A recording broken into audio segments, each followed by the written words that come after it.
নবীজি বলেন, যখন আমাকে মেরাজে নিয়ে যাওয়া হলো, মেরাজে নিয়ে যাওয়া হলো, নবী তো মেরাজে নিজে নিজে যান নাই, নাকি নিয়ে যাওয়া হয়েছে তাকে?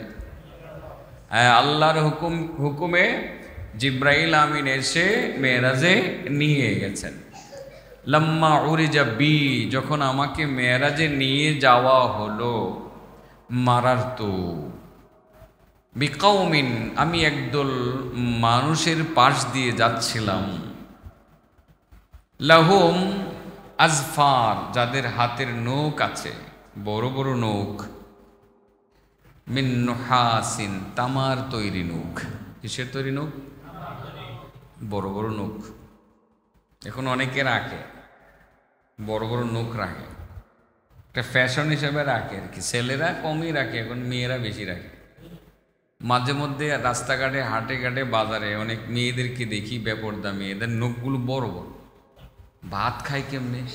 নখের ভিতরে ময়লা থাকে না, শরম নাই এদের, ঠিক আছে না? তোমরা বাড়ির আশেপাশে থাকলে বলে দিও, শরম কাজ চালাও, ঠিক আছে না? আল্লাহ রাসূল বলেন, লাহুম আজফারুম মিন নুহাসিন, যা আমি মেরাজে গিয়ে একদল মানুষকে দেখলাম যাদের হাতের নখ হলো তামার তৈরি নখ, ভয়ঙ্কর ধারালো, বড় বড় নখ। ইয়াখমিশুনা ওয়ুজুহাহুম, সেই নখ দিয়ে তারা তাদের চেহারাকে আশ্রাইতে আছে। ধারালো নখ, বেলেটের চেয়েও বেশি ধারালো নখ যদি হয়, আশ্রাইলে কি চেহারা ঠিক থাকবে না কাটবে? কাটবে। এইভাবে আশ্রাইতে আছে, তার মানে 10টা নখ একসাথে চেহারার মধ্যে ঢুকে যাইতেছে। ওয়াসুদুরহুম, এখান থেকে শুরু করে এইভাবে নিজে আশ্রায়। তার চেহারা ক্ষত বিক্ষত হয়ে গেছে, তাদের শরীর ক্ষত বিক্ষত হয়ে গেছে। আল্লাহ রাসূল বলেন, ফাকুলতু মান হুম ইয়া জিবরিল, রাসূল বলেন, আমি জিবরিলকে বললাম, জিবরিল কাদের কাছে আনলা? নখ দেখা যায় তামার তৈরি নখ, বেলেটের চেয়েও ধারালো, চেহারা আশ্রাইতে আছে, চেহারা বিভৎস হয়ে গেছে, তাদের বুক নিজেরা ছিঁড়ে ফেলতেছে, নিজেদেরকে নিজেরা শাস্তি কষ্ট দিতে আছে। জিবরিল, ওই লোকগুলো কারা একটু বলবা? জিবরিল বলেন, ইয়া রাসূলুল্লাহ, আপনার উম্মতের 2 শ্রেণীর উম্মত তারা। ওই শ্রেণীর 2 শ্রেণীর উম্মত। 2টা গুনাহ যারা করবে, কয়টা গুনাহ? 2টা গুনাহ যারা করবে, বরজখী জগতে তাদের হাতের নখগুলোকে তামার তৈরি নখ, ধারালো নখ বানিয়ে দেওয়া হবে।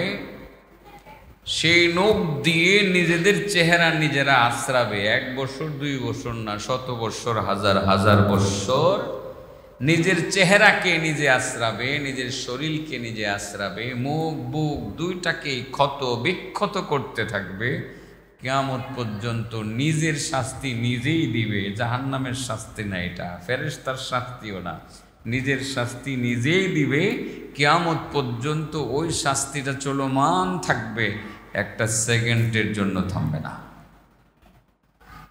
তাহলে সেই 2টা দোষ থেকে আমাদের সংশোধনী আনা দরকার আছে না নাই? এই জন্যই ইসলাহি মাহফিল।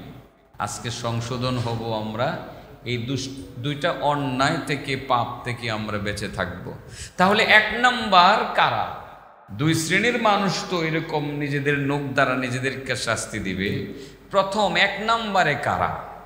আল্লাহ রাসূল সাল্লাল্লাহু আলাইহি সাল্লাম কি জিবরিল বলেন, ইয়া রাসূলুল্লাহ, হাউলাইল্লাযীনা ইয়াকুলুনা লুহুমান নাস, 1 নাম্বার আপনার ওই সমস্ত উম্মত নিজেদের চেহারা নিজেরা আশ্রাবে, নিজেদের শরীরকে নিজেরা কেটে কেটে একেবারে চৌচির করে ফেলবে, নিজেদের চেহারাকে নিজেরা বিভৎস করে ফেলবে, নিজেদেরকে নিজেরা শাস্তি দিবে। ও সমস্ত উম্মত 1 নম্বরে যারা মানুষের গোশত খায়। কার গোশত খায়? লেবুতলার মানুষ তো বাচ্চাই গেলেন, যে আমাদের পুরা লেবুতলা ইউনিয়নের মধ্যেও এমন কোনো লোক নাই যারা মানুষের গোশত খায়। খুশি না আপনারা? আপনাদের এলাকায় মানুষের গোশত খায় এরকম লোক আছে? আছে, বোঝা গেল আপনারা বুঝেন। আছে আছে, মানুষের গোশত খায় না এরকম মানুষ খুব কম। তাহলে কারা মানুষের গোশত খায়? তিলাওয়াত করছি যেখান থেকে সেখান থেকে বলতে হবে কারা মানুষের গোশত খায়। আল্লাহ নিজেই বলে দিয়েছেন মানুষের গোশত কারা খায়। ইয়া আইয়ুহাল্লাযীনা আমানু يا أيها الذين آمنوا اجتنبوا كثيرا من الظن إن بعض الظن إثم ولا تجسسوا ولا يغتب بعضكم بعضا أيحب أحدكم أن يأكل لحم أخيه ميتا فكرهتموه واتقوا الله إن الله تواب رحيم আল্লাহ বলেন ইমানদারগণ ইজতানিবু কাসীরাম মিনাজ-জন্ন, তোমরা অধিক পরিমাণ খারাপ ধারণা করা থেকে নিজেদেরকে বাঁচিয়ে রাখো, দূরে রাখো। মানুষের প্রতি অযথা খারাপ ধারণা করিও না। ইন্না বা'দাজ-জন্নি ইসমুন, কারণ কোন খারাপ ধারণা সেটা বড় গুনাহের কারণ হয়ে যায়। ওয়ালা তাজাসসু, মানুষের ক্ষতি করার জন্য একজন আর একজনের পিছে লেগে থাকিও না। ওয়ালা ইয়াগতাব বা'দুকুম বা'দা, তোমাদের একজন যাতে আর একজনের গীবত না করে, তার মানে তোমরা একে অপরের গীবত করিও না। তোমাদের মধ্যে এমন কেউ আসনি মৃত ভাইয়ের গোশত খাইতে পছন্দ করো, মরা মানুষের গোশত খাইতে পছন্দ করো, এমন কোনো মানুষ আসুনি?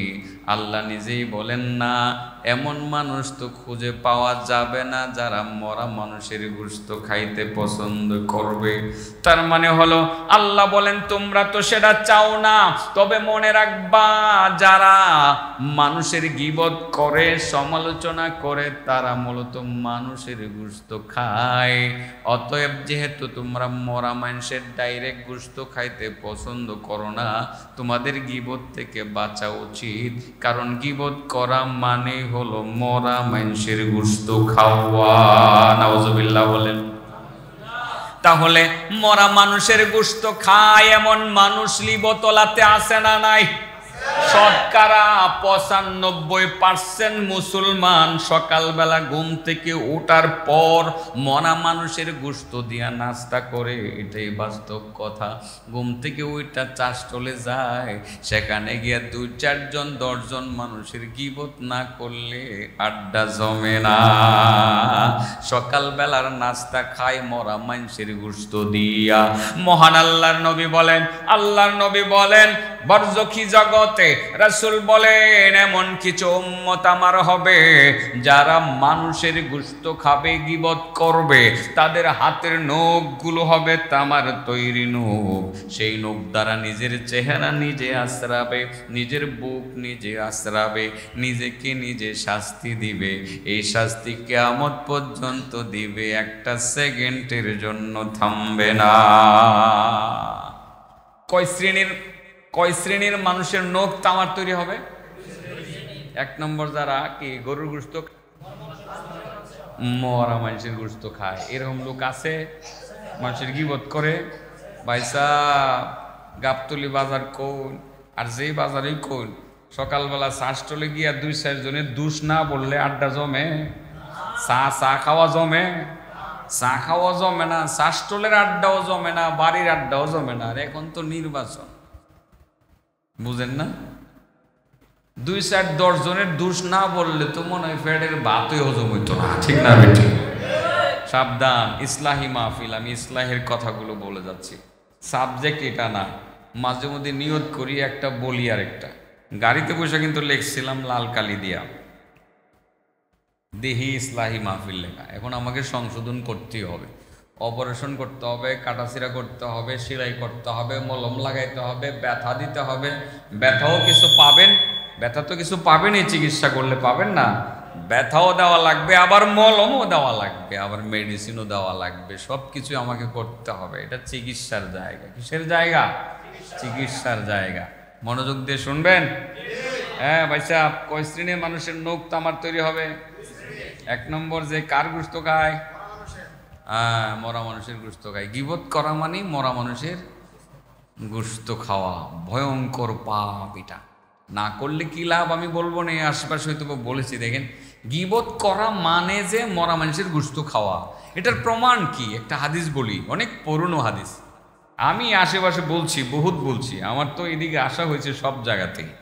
এমন কোনো জায়গা নাই যেখানে আমার আসা হয় নাই, বলা হয় নাই কথা। বলতামই নাকি 7টা পর্যন্ত, কিন্তু এর আগে ছাড়াছাড়ি নাই। হ্যাঁ ইনশাআল্লাহ ছাড়তাম না, 7:30টা চাইতাম না। জানটা ভাল লাগতেছে না কেরা জানি, আইসাই এরা বুঝছে যে আমি আজকে অসুস্থ লাগতেছে, দুর্বল, যতক্ষণ যাইতারি। ঠিক আছে না? আর আপনাগর একটু কষ্টও দিব। আপনারা আমার কথা শুনলেন, আমি আপনাগর কথা শুনতাম। আমার কথা শুনবেন আপনারা? হ্যাঁ, যদি কই একটু সাইডটা আগাইয়া টাগাইয়া বসে যান, কি বুঝবেন? দেখি মানুষ তো আইতাছে, লেবুতলার মানুষ ঘুরে দেবো, এটি আওয়াজ পাইছে, যেটি কানে যেটুক যাইবো, যতটুক দূরে পৌঁছবো, এটি আই পড়বো। এর রাউন্ড যাইত না, লেবুতলা। কথা বলছেন না? এই জন্য এই ছেলেরা তোমরা একটু ওইদিকে চাপো তো বাবা, ওইদিকে চাপো, ওইদিকে চাপো।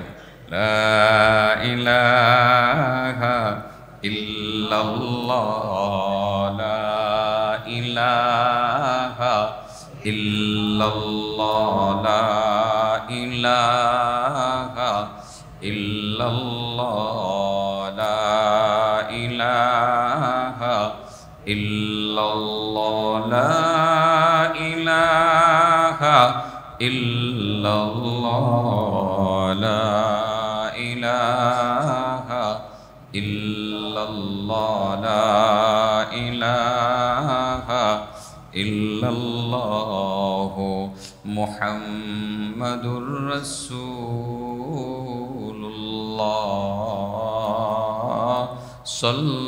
সাল্লাল্লাহু আলাইহি ওয়াসাল্লাম।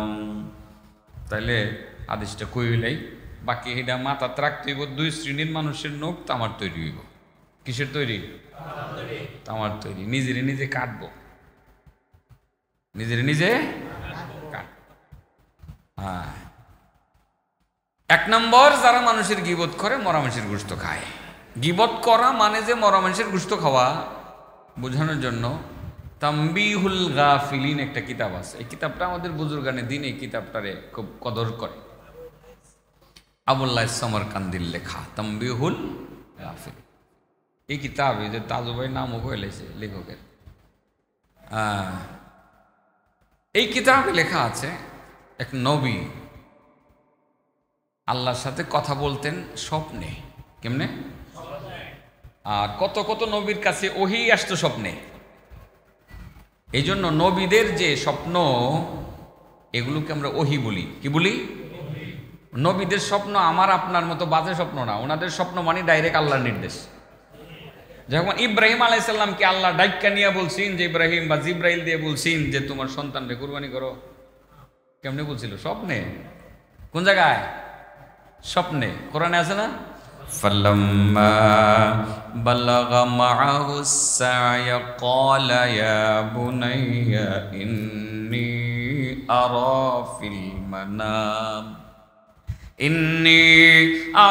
ফিল মানাম আন্নী আযবাহুকা ফানজুর মাযা তারা قال يا أبت افعل ما تؤمر ستجدني إن شاء الله من الصابرين فلما أسلما وتله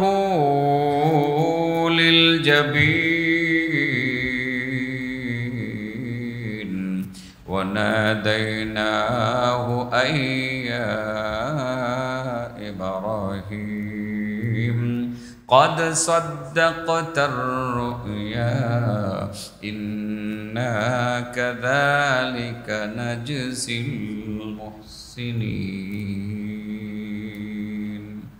আমি কে লিগে ইব্রাহিম নবীর দিকে গেলাম কুরবানির মাস না তো আলোচনা আজকে এটা না করি মানে বুঝাইতে চাইছিলাম উনি স্বপ্নে দেখছিলেন সন্তান কুরবানি করতেছেন এটাই তিনি বাস্তবায়ন করতে গেছিলেন তাহলে নবীদের স্বপ্ন ওহি ওহি এটা মনে রাখবেন নবীদের স্বপ্ন কি ওহি আমাদের স্বপ্ন আলতু ফালতু হইতে পারে ঠিকও হইতে পারে অঠিকও হইতে পারে মনের কল্পনাও হইতে পারে বাস্তবও হইতে পারে অবাস্তবও হইতে পারে এগুলোর কোনো গ্যারান্টি নাই কিন্তু নবীদের স্বপ্ন 100% গ্যারান্টিযুক্ত স্বপ্ন এক নবী আল্লাহর সাথে কথা বলতেন স্বপ্নে আল্লাহ নবীরে রাত্রেবেলায় স্বপ্নে কয় নবী ঘুম থেকে জাগবা জাগার পরে সামনে যেটারে পাইবা প্রথম যেটা পাইবা এটারে খাইবা তাহলে বোঝা গেল প্রথম যদি আপনাদের মসজিদের ইমাম সাহেব চোখে পড়ে তাহলে ইমামরে খাইলাম না হ্যাঁ আল্লাহর হুকুম খাইতে হইব কি করতে হইব খাইতে হইব প্রথম যেটা পাইবা এটারে খাইবা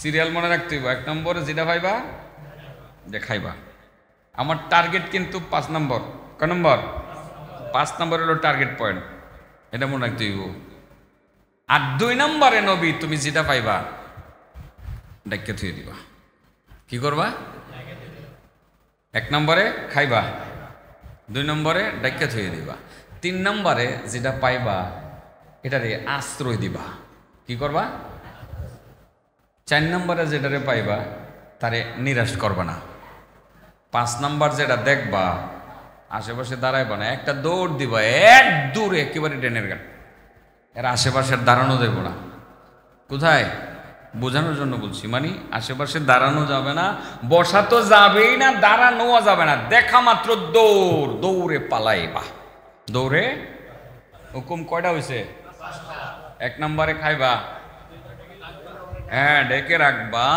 3 নম্বরে আশ্রয় দিবা 4 নম্বরে নিরাশ করবা না 5 নম্বরে দৌড় দিবা কি করবা নবী ঘুম থেকে উঠছে সকালবেলা নবী ঘুম থেকে ওঠার পরে ঘর থেকে বাইরে দেখে সামনে পাহাড় সামনে কি নিচের অংশ দেখা যায় উপরেরটা দেখা যায় না কি করে লাগবো পাহাড় খাবো কেমনি সম্ভব সম্ভব না বিশাল বড় পাহাড় তার নজরে পইরা গেল নবী বললেন বিপদে আল্লাহর হুকুম আমার পাহাড় তো খাওয়া লাগবে খাবো কিভাবে সম্ভব না তবে একটু বিশ্বাস অন্তরে আছে আমি চেষ্টা করার মালিক পূরণ করানোর মালিককে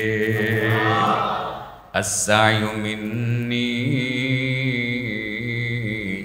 ওয়াল ইতমামু মিনাল্লাহ চেষ্টা করব আমি আর পূরণ করাইবেন হলো আমার আল্লাহ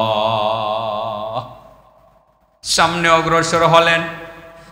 অগ্রসর হলেন তার চিন্তা হলো পাহাড়ের কাছে যাব আর পাহাড়কে ধরে কামড়াইতে শুরু করব খাইতে পারি আর না পারি কামড়াবো খাওয়ার চেষ্টা করব বাকিটা আল্লাহ দেখবেন আমি যাতে আল্লাহর হুকুমের বাইরে না যাই সে বিষয়টা আমি চিন্তা করে কামড়াইতে শুরু করব বাকি দায়িত্ব আল্লাহর পাহাড়ের দিকে আগাইতে আছেন আর পাহাড় পিছাইতে আছে পাহাড়ের দিকে আগাইতে আছেন পাহাড় পিছাইতে আছে পিছায় আর ছোট হয় পিছায় আর ছোট হয় পিছায় আর ছোট হয় একেবারে পাহাড়ের কাছে চলে গেলেন যেই পাহাড়ের নিচের অংশ দেখা যায় উপরের অংশ দেখা যায় না সুবিশাল পাহাড়টা পিছাইতে পিছাইতে পিছাইতে পিছাইতে ছোট্ট একটা হালুয়ার টুকরার মতো হয়ে গেছে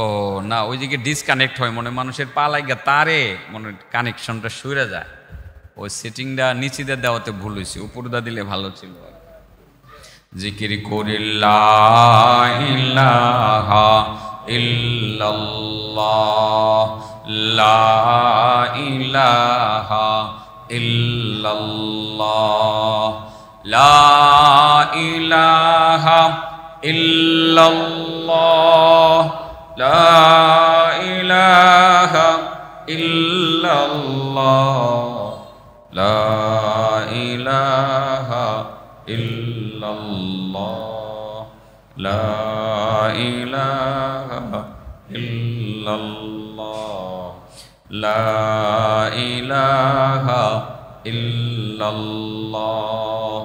লা ইলাহা ইল্লাল্লাহ, লা ইলাহা ইল্লাল্লাহ, লা ইলাহা ইল্লাল্লাহ, লা ইলাহা ইল্লাল্লাহ, মুহাম্মাদুর রাসূলুল্লাহ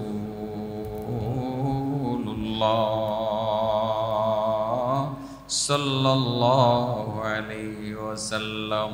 জিকির একটু কষ্ট লাগতেছে, পেটে ক্ষুধা লাগলে কষ্ট লাগে, কিন্তু এটার একটা মজা আছে। তখন বুঝবেন, বলবেন জিকির যা করছিলাম আর একটু বেশি যদি করতাম, আর একটু বেশি যদি। কেমনে?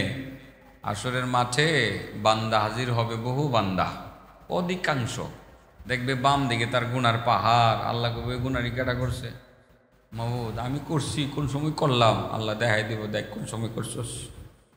বিশাল বড় বড় পাহাড়ের সমান গুণা।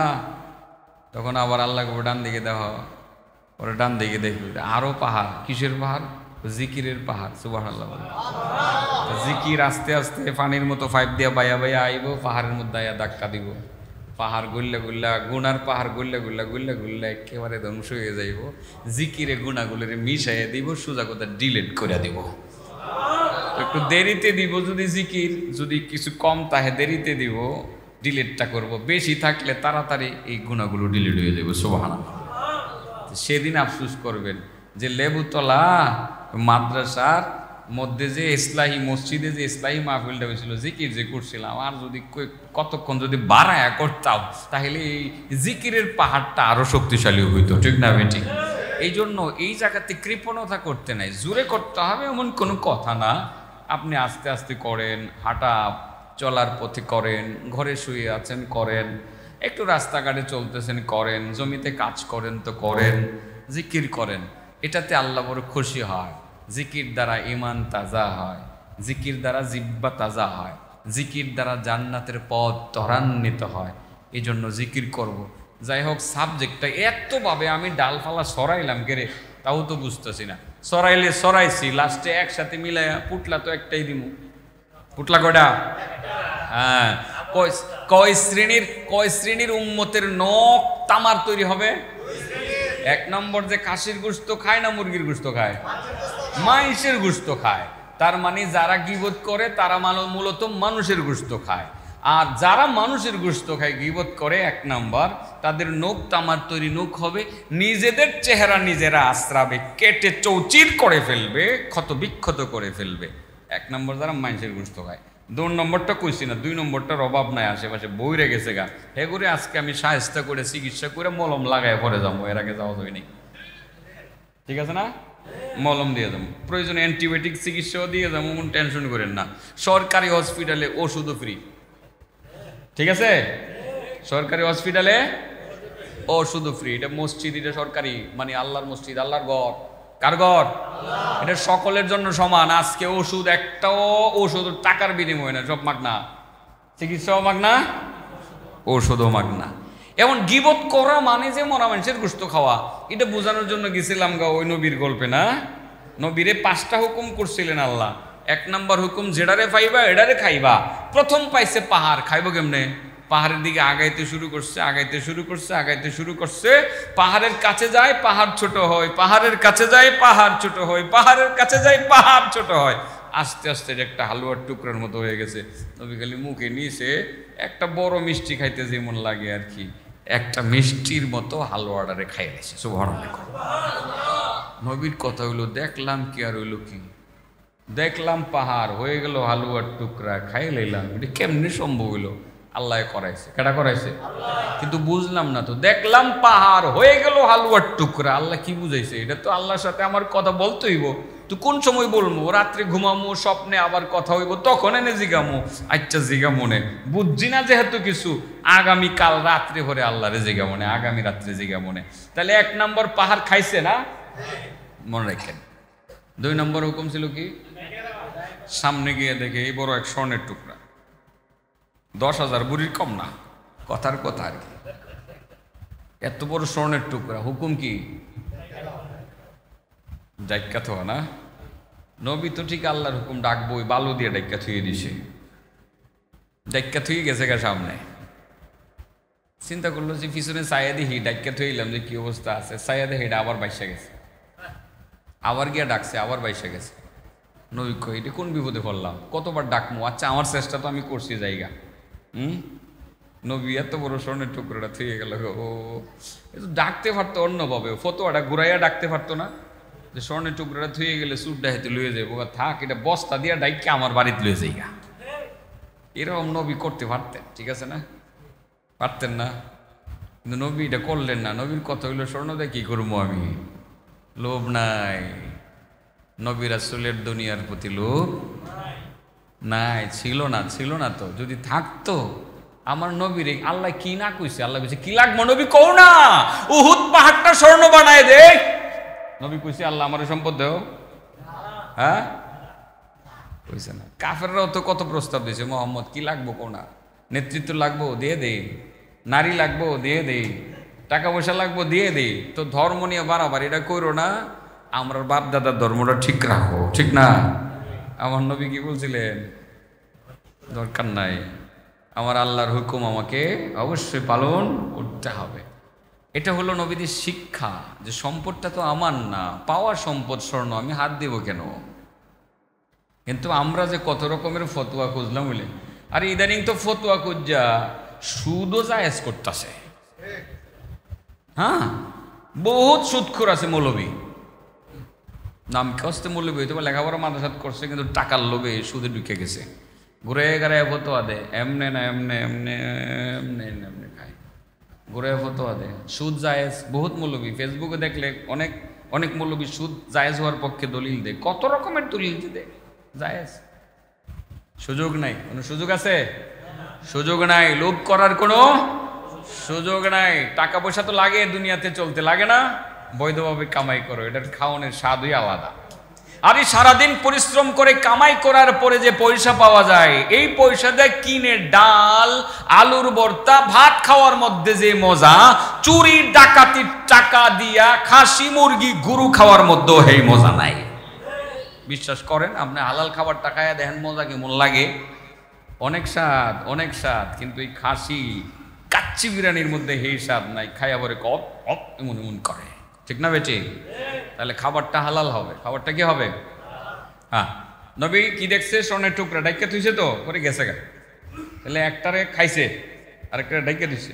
3 নম্বর হুকুম জানি কি ছিল হুজুর? কও। আশ্রয় দিবা। পরে দেখে একটা উট পাখির মতো একটা পাখি, উট পাখির মতো একটা হাদিসে সে পাখি আসছে। আমি উট পাখি বলি কারণ হলো কিছু পাখি উঠতে জানে এবং দৌড়তেও জানে। তো এরকম একটা পাখি নবীর সামনে আসছে। এই পাখিটারে আবার শিয়ালে দৌড়াইতেছে। কেডা? নবীর কাছে পাখি আইসা কয় যে ওগো আল্লাহর নবী, প্লিজ আমাকে একটু হেল্প করেন না, আশ্রয় দেন না, মানে শিয়ালে দৌড়াইতেছে, দৌড়ে গেলে। হ্যাঁ, বোঝা যায় না মুরব্বী? এদিকে আওয়াজ বোঝা যায়? ডিস্টার্ব হয়? আচ্ছা, মসজিদের ভিতরে তো মাইকের আওয়াজ একটু ডিস্টার্ব হইতে পারে। আপনারা না বুঝলে আমারে রিপিট করার জন্য বলবেন, আমি ইনশাল্লাহ কথাগুলো পুনরায় বলবো, ঠিক আছে ইনশাল্লাহ। তো ওই 3 নম্বর হুকুম ছিল আশ্রয় দিবা। পাখিটা বলতেছে হুজুর আমার এই শিয়ালে দৌড়াইতেছে। শিয়াল যে কেডা এটা তো আপনারা চিনান লাগতো না, যে পরিমাণ শিয়াল আপনাদের এলাকায় আছে, আমার পুরা ব্রাহ্মণবাড়িয়া ডিস্ট্রিক্টে এরকম শিয়াল পাওয়া যেত না। যে শিয়াল গেলে আপনার ওই ডেনের ঘাট থেকে নিয়ে গাবতুলিয়া বাজার পর্যন্ত আছে। এই যে নদীটা আছে না, এই কলাক্ষেতের সিফা সাফার মধ্যে যে পরিমাণ তাই আপনারা কম দেখেন। আমি এনে রাত্রে এদিক দিয়ে যাই, একটা 1:30টার সময় শিয়াল যে কতটি আমার চোখের সামনে পড়ে কথা বোঝেন না, আমি তো দেখি। তো শিয়ালে দৌড়াইতেছে পাখিরে, ওই পাখি কয় হুজুর আমারে বাঁচান। তো হুকুম ছিল কি দিছে, এই জায়গায় আশ্রয় দিছে। এখন আশ্রয় দেওয়ার পরে শিয়ালের, আমরা তো আগের থেকে জানি শিয়ালের বুদ্ধি বেশি, জানি না, এগিয়ে আবার নবীর কাছে হাজির হয়েছে, হুজুর আমার পেটে বড় ক্ষুধা, আমার রিজিকটা তো আপনি হাত দিলেন, দিলেন আমি খাইলাই। 4 নম্বর হুকুম ছিল কি নিরাশ করবা না, তাইলে 3 নম্বরটাও মানতে হইব, 4 নম্বরটা মানো লাগবো। 3 নম্বর মানতে মাইনা তো বগুলের নিচে দিছে, ওই 4 নম্বর মানতে গেলে বগুলের নিচে বাড়ি করে এটা আবার হিয়ালটে দিয়ে লাগবো। এই যে একটা বিপদে পড়ছে নবী, এটা আপনাদের দেশের ভাষা, এটা কি ফারাবাসের সিফা কন? মানুষের কোনে যে পড়ছি ফারাবাসের সিফাত, নবী এবার ফারাবাসের সিফাত পড়ছেন। 3 নম্বর হুকুম পালন করতে গিয়ে 4 নম্বর লঙ্ঘন হয়, 4 নম্বর পালন করতে গিয়ে 3 নম্বর লঙ্ঘন হয়। পড়ছেনি ফারাবাসের সিফায়। নবীকে এখন আমি কি করি? আমি তো নবী, আল্লাহর হুকুম তো আমাকে মানতেই হবে, না মানলে তো আমার নবুয়ত থাকবে না, আল্লাহর দফতর থেকে তোমার নামটা কেটে দেওয়া হবে। বুদ্ধি মাথার মধ্যে ঢুকাইছে, বুদ্ধি চাপছে মাথার। কেমন বুদ্ধি চাপছে? ওরে শিয়াল দেখো শিয়াল, তোর আসলে ফেটে ক্ষুদা, ফেটে ক্ষুদা, তোর খাবার হইলেই তো চলে, খাবার হইলেই চলে, তবে গুস্ত হইলে ভালো হয়। গুস্ত হইলে কি হয়? নবী তো তুই অপেক্ষা কর, তোর যেহেতু পেটে বড় ক্ষুদা, নিজের ব্যাগে একটা চাকু আছিল। আল্লাহু আকবার। নবীদের জীবনের কোরবানি দেখেন, আর আমরা কি কোরবানি করি? আমি নিজে নিজে লজ্জা পাই, মাঝে মধ্যে লজ্জা পাই, নিজেকে নিজে ধিক্কার দেই মাঝে মধ্যে। আমি আপনাকে না, আমাকে আমি ধিক্কার দিই। আজ সকালবেলা 11টার দিকে অনেকক্ষণ চিন্তা করছি, আমার পরিবারকে বলতেছিলাম মনে হয় আমি সঠিক পথে নাই, মনে হয় আমি নাই। এই জন্য এই মাহফিলগুলো দরকার, ইসলাহি মাহফিল। আমি যখন বলবো, বলতে বলতে বলতে বলতে আমার মধ্যে আগে সংশোধনীরা আসবে, ঠিক আছে না? পরে আপনিও আসবেন। বড় মাহফিল করে কি লাভ? হাজার হাজার মানুষ হইলো, 1.5 লাখ 2 লাখ টাকা দিয়ে বক্তা আনলেন, লেকচার একটা দিয়ে গেল, বাংলা ইংরেজি সমানে দিয়ে গেল, আপনারও লাভ নাই, বক্তার লাভ হয়েছে, ফাঁকে 2 লাখ কামাই করে গেছে। আপনি কইবেন ওয়াজটা করছে একেবারে সিডাই ভিড়াই লাইছে, এত সুন্দর ওয়াজ জীবনে শুনছি না। কি ওয়াজ করছে? কোহেটা মন নাই, খালি সিডানি ফিরানিটা মনে আছে, লাভ নাই। কোনো আত্মশুদ্ধি দরকার। কি দরকার? আগে আমি নিজে ঠিক হয়, পরে আপনি ঠিক হন, আপনিও ঠিক হয়ে যান। নবী কত বড় কোরবানি, নিজের রানের গুস্ত কাটছে, 2 রান থেকে 2টা টুকরা কাটছে, কাটটা বলছে নিজের গামছা দিয়া পেজ দিয়া নিজের রান বাঁধছে, বান্ধা বলছে হিয়াল তুই এই গুস্তটা খাইলা, তুই পাখিটা চাইস না, এখন যদি পাখি দিয়ে লাই 3 নম্বর হুকুম লঙ্ঘন হয়ে যায়, আর তোরে কিছু না দিলে 4 নম্বর হুকুম লঙ্ঘন হয়, আমি বিপদে পড়ছি, তুই আমারে আল্লাহর কাছে নাফরমান বানাইস না, এটা তুই খাইয়া যাই গা। শিয়াল ওকে থ্যাংক ইউ, গুস্ত খাইলে কম দামি গুস্ত পাইছি না, মানুষের শরীরের গুস্ত পাইছি, আরো ভালো পাইছি, খাইছে। 4 নম্বর হুকুমও পালন হয়েছে, 3 নম্বরও হয়েছে, 4 নম্বরও হয়েছে। 5 নম্বর হুকুমটা ছিল কি? যা দেখবা দেখা মাত্র একটা দৌড় দিবা, 1 দৌড়ে ড্রেনের ঘাট। এটা হাদিসের কথা না, এটা এমনি বোঝানোর জন্য বলি আর কি, দৃষ্টান্ত, যে 1 দৌড়ে ড্রেনের ঘাট দৌড় দিবা। নবী দেখছে, গিয়া দেখে 4 নম্বরে একটা মরা মানুষ শুয়ে রয়েছে। মরা মানুষ শুয়ে রয়েছে তো বলা যায় না, ফুরে রয়েছে, মরা মানুষ আবার শুয়ে দেয় আপনি, ফুরে রয়েছে। আর কিছু জীবিত মানুষ তার পাশে গিয়ে দাঁড়াইছে, একজনে হাতে ধরছে, একজনে পায়ে ধরছে, একজনে নাকে ধরছে, একজনে শরীরে ধরছে, এক একজনে এক এক দিকে দূরা তার শরীর থেকে গুস্ত সাবায় সাবায় খাইতেছে, দাঁত দিয়া হিংস্র প্রাণীর মতো সাবায় সাবায় খাইতেছে। কথা বুঝছেন না? হুকুম ছিল কি? হ্যাঁ, 1 দৌড়ে ড্রেনের ঘাট গিয়া পরে চিন্তা করতেছে, আল্লাহ কি হুকুম দিল, আমি দেখলাম কি হইল কি। আল্লাহ বলল প্রথম যেটা দেখবো এটা খেয়ে ফেলার জন্য, গেলাম খাইতাম, দেখলাম পাহাড়, গেলাম খাইতাম, এত বড় পাহাড় হয়ে গেল, হালুয়ার টুকরা, কিছুই বুঝলাম না। পরে বললো আল্লাহ ডাক্কা তোয়ার জন্য স্বর্ণের টুকরা পাইলাম, এমন একটা জিনিস দিল ডাকবার জন্য যেটা ডাকতে মনে চায় না, তারপরও ডাকতেই হবে, ডাক্কা থুয়ে দিলাম। সামনে গেলাম, পিছনে তাকায় দেখলাম এটা 22 গেছে, কি হইলো বুঝলাম না। 3 নম্বর হুকুম ছিল আশ্রয় দিবা, আশ্রয় দিলাম পাখি একটা, উট পাখিরে। 4 নম্বর হুকুম ছিল নিরাশ করবা না, হিয়াল আবার আইসা পাখি ছায়া বসলো, পড়লাম বড় বিপদে, নৈরাশও করা যাবে না, আবার আশ্রয়ও দিতে হবে। শেষ পর্যন্ত নিজের রানের গুস্ত এটা দিয়ে দিলাম। আল্লাহ বলল 4 নম্বরে যা দেখবো দৌড়ে পালানোর জন্য, এটা কি দেখলাম? তো দৌড় তো দিছি ঠিকই, মরা মানুষের গোশত আবার জীবিত মানুষ খায় কিভাবে? আল্লাহ বলছে দৌড়ে পালানোর জন্য। আচ্ছা দৌড়ে পালাইলাম। আজকে রাত্রে যখন ঘুমামু, আল্লাহর সাথে যখন কথা হইব, তখন এই কথাগুলোর অর্থ জিজ্ঞাসা করবো যে আল্লাহ তুমি আমার এইগুলো দ্বারা কি বুঝাইছো। আল্লাহু আকবার। অনেক গুরুত্বপূর্ণ কথা। স্বপ্নযোগী আল্লাহর সাথে কথা। প্রথমেই বললেন যে আল্লাহ, গত রাত তুমি আমারে 5টা হুকুম করছিলা, আমি যথাযথভাবে পালন করার চেষ্টা করছি মাবুদ, তবে জানি না কেমন পালন করতে পেরেছি। ভুলভ্রান্তি, আমি ক্ষমাপ্রার্থী, ভুলভ্রান্তির জন্য মাফ করে দিও আল্লাহ। তবে এর মধ্যে আমার জন্য কি শিক্ষা রাখছো? রহস্যটা কি? কি আছে তার মধ্যে মাবুদ? না বললে তো আমি কিছুই বুঝবো না। মহান রব বললেন, নবী হ্যাঁ আজ তুমি বুঝো। তুমি যে প্রথম দেখছিলা পাহাড় তোমার সামনে চলে আসছে, হুকুম ছিল খেয়ে ফেলার জন্য, তুমি খেয়ে ফেলার চেষ্টা করেছো এবং খাওয়ার জন্য সামনে অগ্রসর হয়েছো। সেই পাহাড়টা হালুয়ার টুকরা হয়ে গেছে, তুমি মিষ্টির মতো খেয়ে ফেলেছো। তুমি যা দেখছিলা পাহাড়, এটা তো আসলে বাস্তব পাহাড় না, এটা ছিল তোমার গুসা। তোমার গুসা, বুঝেননি? রাগ। মানুষের সামনে যখন রাগ আসে, এটা পাহাড়ের মতো ধারণ করে আসে। খুন করতে 1 মিনিটও চিন্তা করে না, 2-4টা কুবায়ালায় পাহাড়ের মতো করে আসে। ওই সময়ে তোমার প্রতি আমার নির্দেশ হলো, রাগ আসবে, তুমি রাগটাকে খেয়ে হজম করে ফেলার চেষ্টা করবা। যখন রাগটাকে পাহাড়ের মতো রাগটাকে খেয়ে হজম করার চেষ্টা করবা, এই সুবিশাল পাহাড়, রাগের পাহাড়, সেটা হালুয়ার টুকরার মতো হবে। তার মানে তোমার মধ্যে, যার মধ্যে রাগটা উঠছিল, যার সাথে তুমি গুসাটা করছিলা, তোমার মধ্যে আর তার মধ্যে একটা মিষ্টির সম্পর্ক, হালুয়ার মতো সম্পর্ক, নরম সম্পর্ক স্থাপিত হয়ে যাবে। দেখবে তোমাদের মধ্যে শান্তি বিরাজ করতেছে। এই জন্য প্রথম যে হুকুমটা তোমার প্রতি দিলাম, রাগ আসবে, পাহাড়ের মতো আসবে। ও নবী, তুমি রাগটাকে দমন করবা, হজম করবা, খেয়ে ফেলবা, এটা হালুয়ার মতো মিষ্টি হবে। এর দ্বারা লাভ হবে কি? আল্লাহ কোরআনে বলেন, ওয়াল কাযিমিনাল গায়যা ওয়াল আফিনা আনিন নাস ওয়াল্লাহু ইউহিব্বুল মুহসিনিন। যারা রাগ গুসা হজম করে, মানুষকে ক্ষমা করে দেয়, দুশ্মনকে ক্ষমা করে দেয়।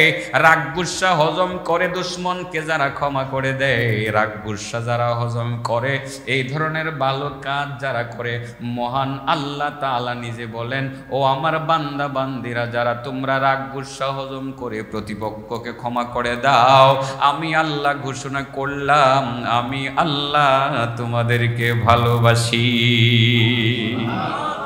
রাগ গুসা হজমের মাধ্যমে আল্লাহর ভালোবাসা পাওয়া যায়। মতো আসবে, প্রচন্ড রকম রাগ আসবে, মেরে ফেলার জন্য আপনার ইচ্ছা হবে। তখনই চিন্তা করবেন, এত বড় রাগ আমি হজম করে ফেলি। আল্লাহর হুকুম হলো রাগ গুসা হজম করা। আমি করলাম না, হজম করে নিলাম। আমি রাগ করলাম না, হজম করে নিলাম। মহান আল্লাহ তাআলা তখন বলবেন, বান্দা, কঠিন একটা কাজ তুমি করে ফেলেছো। রাগ গুসা হজম করা হলো বড় কঠিন কাজ। এত বড় কঠিন কাজ করার কারণে আমি আল্লাহ ঘোষণা করলাম, এখন থেকে আমি আল্লাহ তোমাকে ভালোবাসি। রাগ করন নাকি হজম করন? রাগ উঠবে, উঠাটাই স্বাভাবিক। রাগ গুসা সবারই কম বেশ আছে। ব্যাক কল রাগ করে না, যেদিন উঠে ব্যাক করলে রাগ, হ্যাঁ, ভয়ঙ্কর রাগ ওঠে। কথার কথা বলি, রাগ এটা আমরা হজম করব, ঠিক আছে? অনবী প্রথম যেটা বুঝাইছি, এটা রাগ ছিল। রাগ পাহাড়ের মতো আসবে, পাহাড়ের মতো আসবে। তুমি এটারে হজম করে নিও, এটারে খাইয়ে লাইও। এটারে কি করে লাইও? খাইয়া লাইও। রাগ এটা হারাম, এটারে খাইলে তুইব।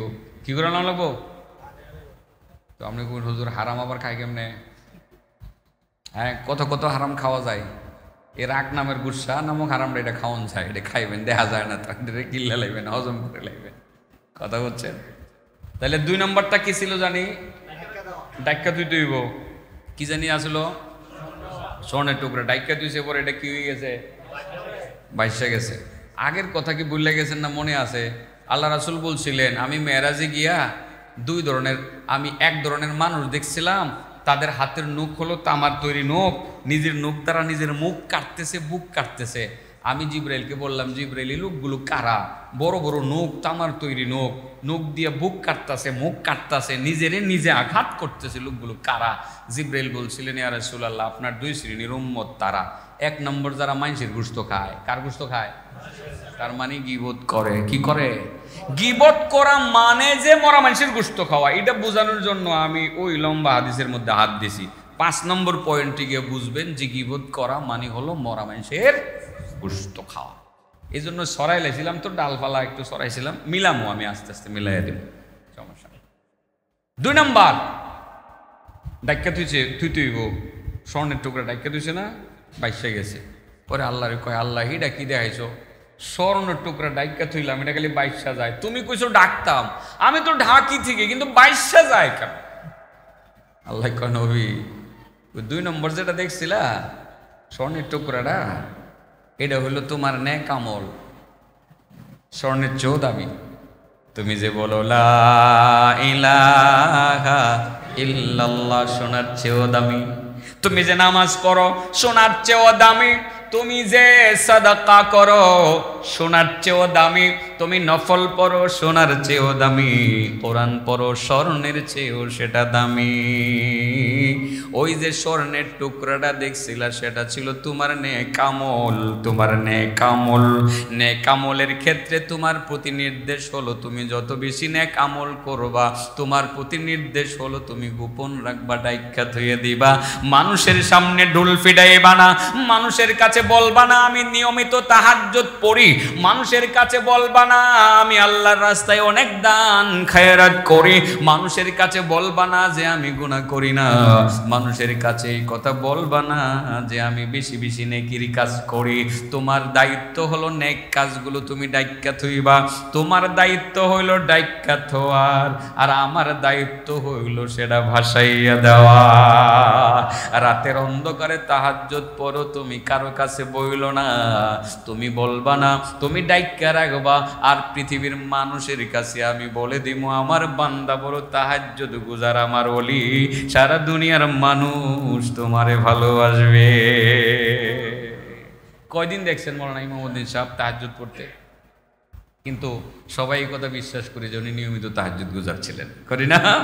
আল্লাহ ঢুকাই দিয়েছে আমাদের ভিতরে। আকবর আলী সুফি সাহেব হুজুরে তাহাজ্জুদ পড়তে আপনারা কয়জন দেখছেন? কিন্তু এই কথা আমরা সবাই বিশ্বাস করি যে সুফি সাহেব হুজুরের মনে হয় তাহাজ্জুদ একদিনেরও মিস ছিল না, ঠিক না বেঠি? করি কি করি না? করি। আল্লাহ নবীরে বললেন, নবী তোমার দায়িত্ব হলো নেক আমল তুমি ডাইক্কা থইবা, আর আমার দায়িত্ব হইল আমি সেটা ভাসাইয়া দিমু। নেক কাম করবা, লুকায়া লুকায়া করবা, মানুষের সামনে ডুল ফিটাইবা না, লোক দেখানো ইবাদত করবা না। এটাকে রিয়া বলে। কি বলে? ফাওয়াইলুল লিল মুসাল্লিন আল্লাযীনা হুম আন সালাতিহিম সাহুন আল্লাযীনা হুম ইউরাউন ওয়া ইয়ামনাউনাল মাউন। আল্লাহ বলেন মুসল্লি দুজকে যাইব। মুসল্লি কারে কয়? যে নামাজ পড়ে আল্লাহ কয় হেও যাইব দুজক। কোন মুসল্লি? 3 শ্রেণীর মুসল্লি দুজকে যাইব। এক ধরনের মুসল্লি যারা নামাজে অলসতা করে নামাজ পড়ে, রুকু সেজদা ভালোভাবে পড়ে না, আদায় করে না, ভালোভাবে কেরাত পড়ে না, কোনো রকমে নামাজটা আদায় করে জায়গা। 2 নম্বর আল্লাযীনা হুম ইউরাউন, 2 নম্বর যে সমস্ত মুসল্লি সুন্দরভাবে নামাজ পড়ে, কথা সত্য কিন্তু মানুষকে দেখানোর জন্য পড়ে। এলাকার মানুষ জানুক আমি নামাজ সুন্দরভাবে পড়ি, মানুষ আমার ইজ্জত করবে, মানুষ আমারে সম্মান করবে, আর সামনে যদি নির্বাচনে খাড়াই মানুষ বলবে লোকটা বড় নামাজি, আমার একটা ভোট দিবে। ওই রকম নামাজি যারা মানুষকে দেখানোর জন্য নামাজ পড়ে, মহান আল্লাহ বলেন এই মুসল্লি, এই ধরনের মুসল্লি যারা থাকবে তারা সবাই দুজকে যাইবে। নাউজুবিল্লাহ বলেন। নামাজ হবে কারে দেখানোর জন্য? মহান আল্লাহকে দেখানোর জন্য। আল্লাহ নবীকে বললেন, ও নবী, তুমি 2 নম্বরে দেখছিলা স্বর্ণের টুকরা, তুমি ডাইক্কা রাখছিলা, আমি বাসাইয়া দিছিলাম, এটা ছিল তোমার নেক আমল। তোমার নেক আমলের তুলনা হইল স্বর্ণের টুকরার মতো বা তার চেয়ে দামি। তোমার দায়িত্ব হলো তুমি ঢেকে রাখবা, আর আমার দায়িত্ব হলো আমি সেটা বাসাইয়া দেব। কথাগুলো কি বোঝানো যাইতেছে? এগুলো কি সংশোধনের কথা না? ইসলাহি মাহফিলে এই ধরনের আলোচনাই হয়, সাধারণত করা উচিত। এই ধরনের কথা বড় বড় মাহফিলেও বলা উচিত। মুসলমান ঠিক হয় না আমরা, কই সাহায্য তো পাই না, খালি মাইট তো খাইতেই আছি। কারণ হলো ঠিক নাই, আমরা কি নাই, ঠিক নাই। একজন আরেকজনের পিছিয়ে লাগিয়ে রয়েছি, গীবত করি, সমালোচনা করি, ঠিক আছে না? লাগিয়েই আছি, এক মুসলমান আরেক মুসলমানের পিছিয়ে লাগিয়ে রয়েছি। আর যে কত রকমের অন্যায় অপরাধে আমরা জড়িত, বললে তো অনেকেই বলা যাবে। বলবেন না মৌলানা মুফতি শিবলি সাহেব এখানে, উনিও তো আসছেন মনে হয়, উনি বলবেনই কিছু, আমি কিছু বলে দিয়ে যাই। তবে চিকিৎসা কিন্তু এখনও দিছি না, অ্যান্টিবায়োটিক দিছি, মলম টলম দিছি, কিছু অপারেশনই করছি না, কি এর মলম লাগাইতাম, কাইটালামও তখন কিরমিরায় থেকে। রাসূল বলেন, আল্লাহর নবী বলেন, ওগো আল্লাহ, 3 নম্বরে কি দেখাইছো তুমি আমারে? কি দেখছি?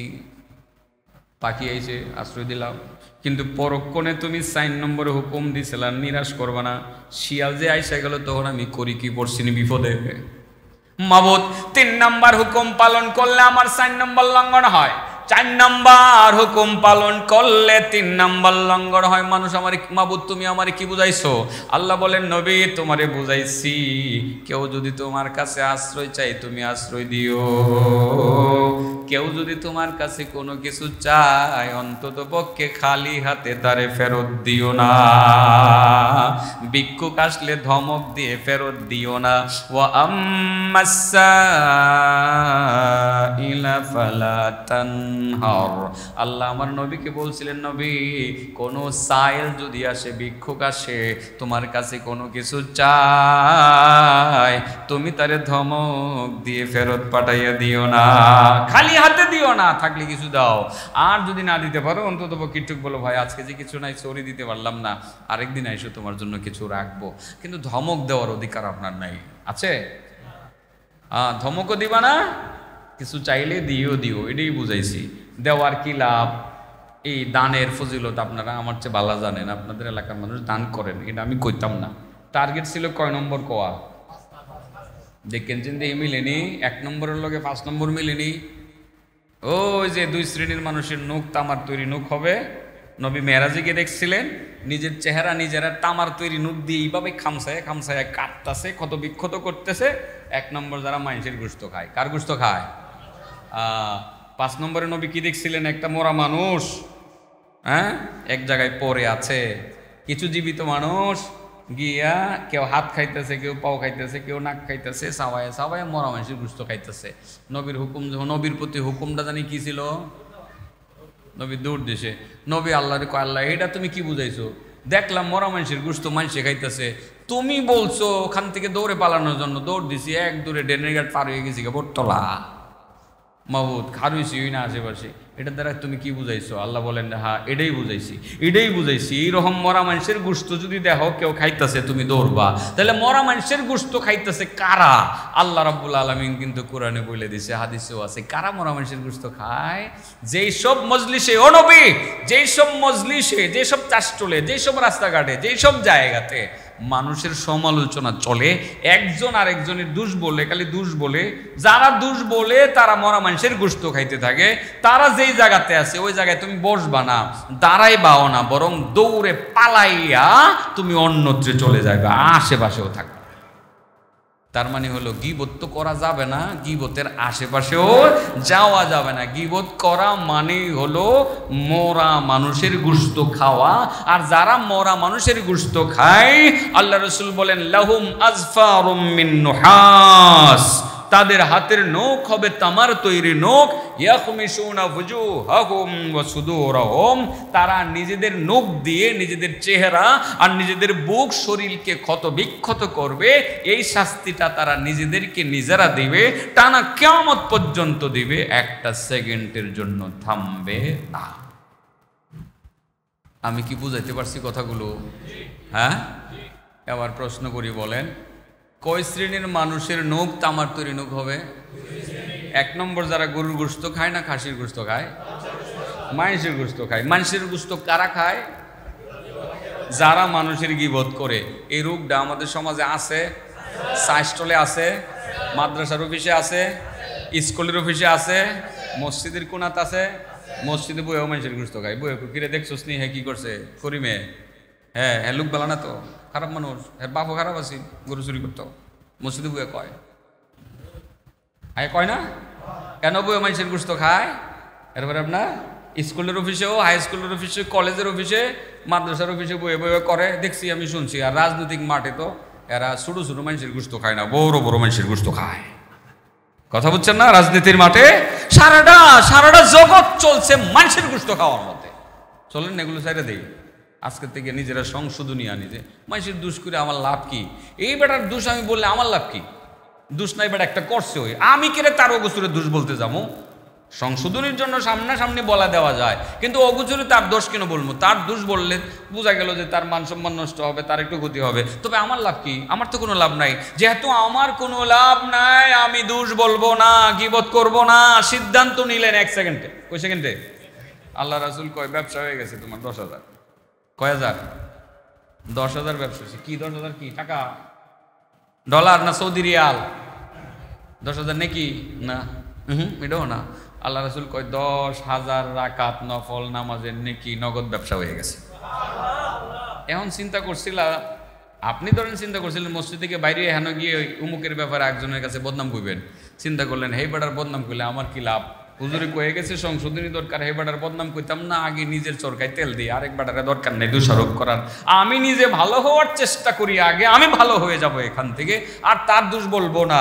আল্লাহ রাসূল বলেন ব্যবসা তো তুমি করলা, তুমি নগদ 10,000 রাকাত নফল নামাজের নেকি কামাই কইরা লইলা। এই মিয়া কয়জন মুসলমান 10,000 রাকাত নফল নামাজ পড়ছি আমরা? তো আজকে তো এই নিয়ত করে 10,000 কামামো। প্রত্যেক দিন যখন একজনের গীবত করতে মনে চাইবো, সাথে সাথে বাদ দিমো, সাথে সাথে 10,000 রাকাত নফল নামাজের নেকি পামো। আমি কি আমার কথাগুলো বুঝাইতে পারছি আপনাদের? আমার তো মনে হয় আর বলার দরকার নাই, ফিনিশিংয়ে গেলেই চলে। অনেক লম্বা 1 ঘন্টার উপরে কথা বলে ফেলছি। 1 ঘন্টার উপরে কি আমি কথা বলি মানে বলতে পারি না। আগের দিন নাই, হ্যাঁ শরীর কাঁপে, চোখে দেখি না, অনেকক্ষণ কথা বলতে। হ্যাঁ কেটা কইছে? এটা মহব্বতে কইছে, মহব্বতের কথা। আচ্ছা দেখো, ওই যে 2 নম্বর লোকটার কথা কোন লাগতো না? যেই লোকটার হাতের নখ আমার তৈরি নখ হবে। লোক কয়টার কথা কইছি? একটা যে মানুষের গোশত খায়, এটার কথা নিয়ে কইছি, ঠিক আছে না? মানুষের গোশত খায় মানে গীবত করে, এটা ছেড়ে দেওয়ার লাগবে।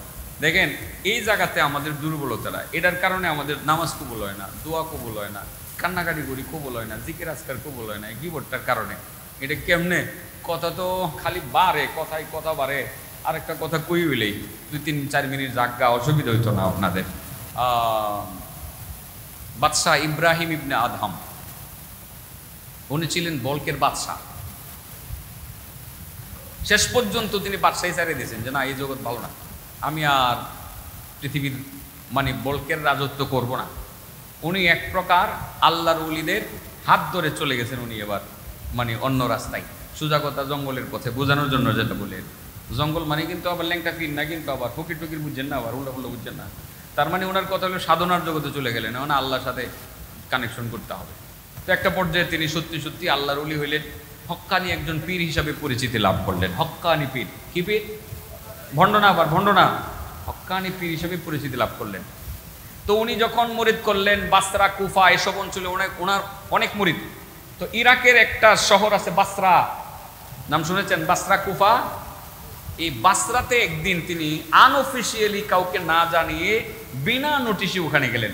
মুরিদদেরকেও তিনি জানাইছেন না যে তোমাদের বাসরাতে আমি আসতেছি।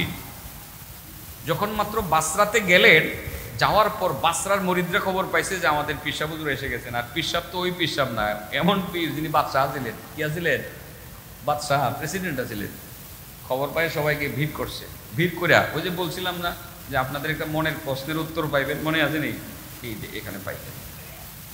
গিয়ে বললেন যে হুজুর আপনি তো বিনা দাওয়াতে আসছেন, আমরা চাইছিলাম আপনার সাথে দেখা করতে, তো আজকে বিনা দাওয়াতেই এসে গেছেন। মনের ভিতরে একটা প্রশ্ন ঘুরপাক খাইতেছে খালি, দীর্ঘদিনের প্রশ্নের উত্তর মিলে না। যেটা হলো, আল্লাহ বলছে দোয়া করলে আল্লাহ দোয়া কবুল করবে, আল্লাহর কাছে কান্নাকাটি করি, নামাজ পড়ে কই যে আল্লাহ এটা করো সেটা করো, না এগুলো তো কবুল হয় না।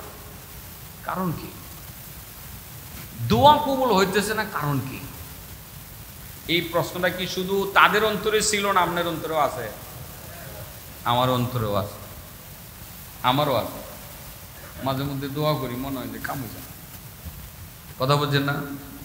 কত দোয়া! আপনি বলবেন যে হুজুর দোয়া তো শুধু নিজে করি না, মাঝে মধ্যে হুজুর 1000 টাকার নোট দিয়ে দিয়ে দোয়া করাই, এটাও কবুল হয়েছে না। কি হইতো? কত মানুষে টেহা দেয় হুজুর একটু দোয়া করে, হ্যাঁ কত মানুষে দেয়, টেহা লই তো টেহা পাই, টেহার লোক কয়জনে সামলাই তারি আমরা। কথা বলছেন না? দোয়াও করি, পরে দোয়া দিই কবুল হয় না, পরে নিজে ধিক্কার দিই মাঝে মধ্যে যে আমি টেহাও খাইলাম, দোয়াও করলাম, কবুল হইল না, এবারে কুকুরটা খেয়ে। আসলে সমস্যা আমাদের আছে, কোনো না কোনো সমস্যা আমাদের আছে। তো ইব্রাহিম ইবনে আদহাম রাহমাতুল্লাহি আলাইহিকে মুরিদরা প্রশ্ন করলেন যে হুজুর মনের ভিতরের প্রশ্ন, এত দোয়া করি, এত কান্নাকাটি করি, আমাদের দোয়া কেন কবুল হয় না? নামাজ রোজা কেবল কবুল, কেন কবুল হয় না? ইব্রাহিম ইবনে আদহাম কয়, হ্যাঁ আমি বুঝছি তো তোমাদের দোয়াটা কেন কবুল হয় না। লিআন্না কুলুবাকুম মাতাত বিআশারাতি আশিয়া, তোমাদের অন্তরটা মরে গেছে। কি মরে গেছে গা? অন্তর মারা গেছে 10টা বড় বড় রোগের কারণে। কয়টা রোগের কারণে? 10টা বড় বড় রোগের কারণে তোমার অন্তর মারা গেছে। আর মরা অন্তরের দোয়া আসমানে উঠে না, আল্লাহর দরবারে কবুল হয় না, এটা ভিতর নষ্ট হয়ে গেছে, ভিতর। এর মধ্যে 9 নম্বর রোগটা আমার টার্গেট, 9 নম্বরটা বলতেছি। এর 1 থেকে 8 আছে, আবার 10 নম্বরও আছে, এগুলো লম্বা আলোচনার প্রয়োজন। আমি 9 নম্বরটা বলি। উনি 9 নম্বরে বলছিলেন ইনতাবাহতুম মিনান নাওম, তোমরা সকালে ঘুম থেকে জাগো। ইনতাবাহতুম মিনান নাওম, জাইগা তোমরা গাবতলী বাজারে যাও, গিয়া কি করো? ওয়াসাগালতুম ফি উয়ুবিন নাস, গিয়া খালি মানুষের দোষ বলার মধ্যে ব্যস্ত হয়ে যাও। হে খারাপ, এর বাপ খারাপ, এর শুধু হে বালা না, এর বাপ বালা না, আরে ওই বালা না, আরে হে কি, এর বাপ তো ফকির নিয়ে ছিল, আর ওর বাবা গরু চুরা ছিল। তোমরা সকালবেলা ঘুম থেকে উঠেই শুধু মানুষের দুশ্চর্চা করো। ইনতাবাহতুম মিনান নাওম ওয়াশাগালতুম ফি উয়ুবিন নাস, মানুষের দুশ্চর্চার মধ্যে তোমরা ব্যস্ত হয়ে যাও। ও তারাকতুম উয়ুবাকুম, আর নিজের দোষ ভুলে যাও। নিজের কোনো দোষ নাই, সব দোষ এর। নিজেদের যে এত অন্যায়, এত ভুল, এটা ভুলে যাও, শুধু মানুষের দোষ নিয়ে তোমরা ব্যস্ত থাকো। এই কারণে আমার কথা হলো, তোমাদের দোয়া অন্তরে উঠে, মানে আসমানে উঠে না, আল্লাহর দরবারে কবুল হয় না। তাহলে বোঝা গেল দোয়া কবুল না হওয়ার যে বড় বাধা, ওই বাধাটার নাম হলো দোয়া কবুল হওয়ার ক্ষেত্রে যে বড় বাধা, ওই বাধাটার নাম হলো মানুষের গীবত করা, মানুষের দুশ্চর্চা করা। আল্লাহ কোরআনে খুব কঠিনভাবে নিষেধ করেছেন। আমি কয়টা বলবো এখন, কোরআন আর হাদিস কয়টা বলতে পারবো আমি অল্প সময়ের ভিতরে? অনেকভাবে মহান রব্বুল আলামিন গীবত করতে নিষেধ করেছেন। গীবত করা মানে মরা মানুষের গোশত খাওয়া। আল্লাহ কো, আরে তোমরা তো মরা মানুষের গোশত পছন্দ করবা না, তো গীবত করো কে রে? গীবত করা মানে তো মরা মানুষের গোশত খাওয়া। এবার চলেন সেই প্রথম জায়গাতে আবার আসি। আল্লাহ রাসূল বলেন, লাম্মা উরিজা বি, যখন আমাকে মেরাজে নিয়ে যাওয়া হলো, মারাতু বিকাউমিন লাহুম আজফারুম মিন নুহাসিন, একদল মানুষকে আমি দেখলাম তাদের হাতের নখ হলো তামার তৈরি নখ। ইয়াকমিসুনা বুজুহাহুম, তারা নিজেদের চেহারা নিজেরা আশ্রয়তে আছে। ওয়াসুদুরহুম, নিজেদের শরীর বুককে নিজেরা আশ্রয়তে আছে। রাসূল বলেন, ফাকুলতু, আমি বললাম জিবরিলকে, মান হাউলা ইয়া জিবরিল, ও জিবরিল ওই লোকগুলো কারা? জিবরিল বললেন, ইয়া রাসূলুল্লাহ, হাউলা ইল্লাযিনা ইয়াকুলুনা লুহুমান নাস, আপনার 2 শ্রেণীর উম্মত তারা, যাদের নখ তামার তৈরি নখ হবে। 1 নম্বর, যারা মানুষের গোশত খায়। কার গোশত খায়? এবার কোন মানুষের গোশত কারা খায়? গীবত করণ লাগবো না সারণ লাগবো? এখন সারার নিয়ত করলে কত রাকাত নফল নামাজের নেকি হইবে? মন থাকবো? আচ্ছা, আর নবীর স্বপ্নের 5টা পয়েন্ট আমি আর রিপিট করছি না, আশা করি আপনাদের মনে থাকবে, থাকবে না? 2 নাম্বার, এই রূপটা জায়গায় জায়গায় আছে। ওয়ায়াকাউনা ফি আরাদিহিম, ওয়ায়াকাউনা ফি আরাদিহিম, যারা মানুষের মান সম্মান নষ্ট করে, মান সম্মান নষ্ট করে। এটা গীবতের মাধ্যমেও করতে পারে, নানানভাবে মান সম্মান অপপ্রচারের মাধ্যমেও করতে পারে, এবং নানান চক্রান্তের মাধ্যমেও করতে পারে। যারা মানুষের মান সম্মান নষ্ট করে, ইজ্জত সম্মান যারা নষ্ট করে, নানান অপবাদ দিয়েও হইতে পারে, এটা অপবাদ দিয়েও হইতে পারে, মান সম্মান নষ্ট করা হতে পারে। দেখা গেল যে আপনার কিভাবে করে বিয়াতে বাঙ্গুনি দিয়েও তার অপমান করতে পারে, মান সম্মান নষ্ট করতে পারে। ছেলের বিয়া একেবারে চূড়ান্ত হয়ে গেছে, ছেলের বিয়া মেয়ে ছেলে দুইটাই দেখা দেখি হয়ে গেছে। তো সময় আবার মেয়ের বাবারা একটু যাচাই করতে আসে ছেলেটা কেমন, বর্তমান যুগটা যেহেতু খারাপ, ছেলেপেলেরা নেশা বেড়া করে কিনা, কথা বলছেন না, যুগটা যেহেতু খারাপ, একটু যাচাই বাছাই করতে আসলে পরে আপনার বাড়ির কাছে আসছে। তো আইসে পরে আপনি কামহান করছেন কি, আপনার জিজ্ঞেসি কিও ভাই আপনি কি আব্দুর রহিম রে চিনেন? চিনি। কে রে? ও একটা বিষয় জানতে, আব্দুর রহিমের ছেলেটার সাথে আমার ওই মায়াটার বিয়ার সাথে ঠিক হয়েছে, তো ছেলেটা পরে আপনি বলে দিলেন হ্যাঁ ভালো, আব্দুর রহিম তো ভালো, ছেলেটা বিসিএস ক্যাডার, চাকরি বাকরি করে ভালো, সে ইউনু হয়ে আছে এখন। তার বাপও ভালোই আসছিল, কিন্তু এরা ফর দাদারা বাপ দাদারা যে কি আছেন হেরা নাকি গরু চুরি করত। কি মনে হলো? পরে গরু চুরির বংশে মায়া বিয়ে দিতাম, থাক দিতাম না, গেছে দিছে নি বিয়াটা ভাঙ্গিয়া দিছে দিছে, হ্যাঁ দিছে। এর নোক তামার তৈরি নগুলো ইবো তামার তৈরি নগুলো, কথাগুলো মন থাকবো। ছেলের বিয়াতে বাঙ্গুনি দিলেন, মায়ের বিয়াতে তো বাঙ্গুনি দেওয়ান যায়, যাচাই করতেছে কি গো কিও ভাই আব্দুল করিম রে চিনি কি কে রে, কোনার মেয়েটার লগে ছেলের বিয়ে ঠিক করছি, সিটাং থেকে আইসে আর কি। মেয়েটা কেমন? মেয়েটা ভালো, সুন্দরী সুন্দরী। পরে কি সবাই ভালো, মেয়েটা সুন্দরী, লেখাপড়াও ভালো করছে, ঢাকা ইউনিভার্সিটি থেকে অনার্স মাস্টার্স করে আছে, ভালো। তবে আপনারা আইসেন যেহেতু আপনাদের কিছু বলতে হয়, মানে যে একটা কথা না বললে আবার বলবেন যে বললো না, পরে জানলেন। মেয়েটা শুনছিলাম বছরখানেক আগে একটা ছোটো বাচ্চাও ছিল, শেষ বিয়েটা শেষ দিলেননি প্রতিটা কইরা, মান সম্মান সব নষ্ট কইরা। হ্যাঁ আপনার নোকটা আমার তৈরি নবীব, নিজের চেহারা নিজে আশ্রয়। আমি কি বুঝাইতে পারছি কথাগুলো? চলেন আমরা নিজেরা সংশোধন হয়। প্রথম আমরা গীবত ছাইরা দেই, মরা মানুষের গুস্ত খাওয়া ছাইরা দেই। আর 2 নম্বরে চলেন আমরা মানুষের কোনো ক্ষতি না করি, ইজ্জতের ক্ষতিও না করি, সম্পদের ক্ষতিও না করি। কেন ক্ষতি করবো মানুষের? পৃথিবীতে বাঁচবো কয়দিন? চোখটা বন্ধ হইলেই তো শেষ, ঠিক আছে না? চোখটা বন্ধ হইলেই শেষ। এটা ভাবার বিষয়, একটু নিজ থেকে ভাবতে শুরু করি। আর এই ধরনের ইসলামী মাহফিল বেশি করা উচিত। আমি বলি যে তোমরা ভাই এই ধরনের আয়োজনই করো, অল্প খরচ করো। এত জাঁকজমকপূর্ণ লক্ষাধিক মানুষের সমাগম ঘটানোর খুব প্রয়োজন নাই। এখান থেকে মানুষ খুব বেশি উপকৃত হয় না, মেলা বান্নি হয়, দেখা যায় যে কুমানি কামানি চলছে। আর বড় বড় মাহফিলের মধ্যে সবার কথা বলছি না, অধিকাংশ বক্তারা আসে নিজের ফেরাই বাহাদুরি জাহির করার জন্য, মাইশা নাম দাম শোনায় কামাই করে যায়, একবারই কমায় জিডে হেডে এলায়, শ্রোতারাও উপকৃত হয় না, বক্তা নিজেও উপকৃত হয় না। অধিকাংশ, সবার কথা বলছি না। ওই যে ক্যামেরাম্যান করতে খবর পাই যাই করছে, হ্যাঁ যদি আমার এটা দেশাইরা পরে এই বক্তারা করবো যে এই মৌলবী আমরা বিরোধিতা শুরু করছে, কথা বলছেন না? হ্যাঁ বলছি যে অধিকাংশ এরকম হয়। চলেন আমরা ইসলাহ হয় আর ইসলাহি মাহফিলগুলো করি, বুজুর্গানি দিনগুলোকে। এই যে মুফতি শিববি সাহেব বহুত বড় বুজুর্গ, যদিও বয়সে কম, কিন্তু আল্লাহ তার মধ্যে অনেক বুজুর্গি দিছে, অনেক তাকওয়া দিছে, অনেক তাকওয়ার কথাবার্তা উনি বলেন আমি শুনেছি। এবং নরসিংদীতেও বিভিন্ন জায়গায় মসজিদগুলোকে উনি এইভাবে মসজিদগুলোতে গিয়ে বয়ান করেন। তো আল্লাহ আমাদের সকলকে যে কথাগুলো বলছি আমি সহ আপনাদের সকলকে আমল করার তৌফিক দান করুন। ওয়া আখিরু দাওয়ানা আলহামদুলিল্লাহি রাব্বিল আলামিন। আসসালামু আলাইকুম ওয়া রাহমাতুল্লাহি ওয়া বারাকাতুহু।